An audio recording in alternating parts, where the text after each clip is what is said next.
Nii, nagu te teate, maa ei ole tegelikult kera, maa on lapik nagu triip. Et siis teate, kus vesi on ja vesi jääb. Vesi kukuks muidu alla lihtsalt, kui see oleks kera. Ja see on suur probleem, teate kõik. See on halb sellepärast, et meil tekiks veekriis siis. Sellepärast ongi maa lapik nagu triip.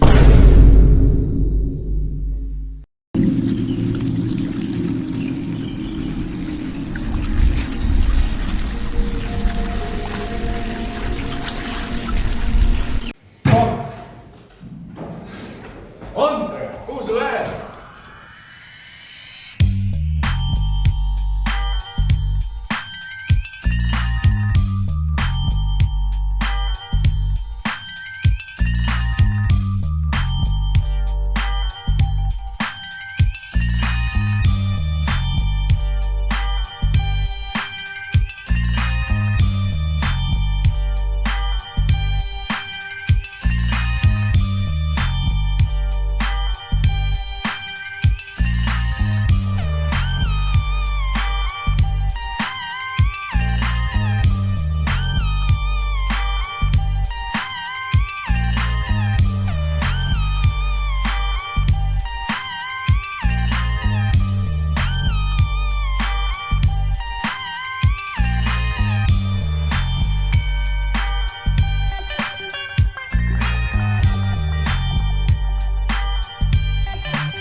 Mida?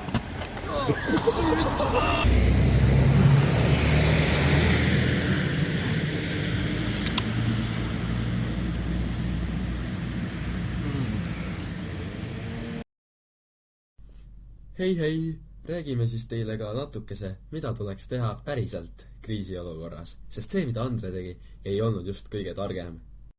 Meie kriisiolukorras on esimeseks prioriteediks hügieen ja veevaru. Esiteks, varuge vähemalt 21 liitrit joogivett pere kohta nädalas. Teiseks, kui veevarustus katkeb, kasutage veepuhastustablette või filtreid ja keetke looduslikust allikast kogutud vesi 3–5 minutit. Kolmandaks, hügieen. Hoidke kodus niiskeid puhastuslapikesi, käte desinfitseerimisvahendid, prügikotte ja varu WC-paberit. Ja lõpetuseks, mõelge juba täna läbi, kuidas teie pere saab hakkama, kui kodus puudub elekter, küte või vesi.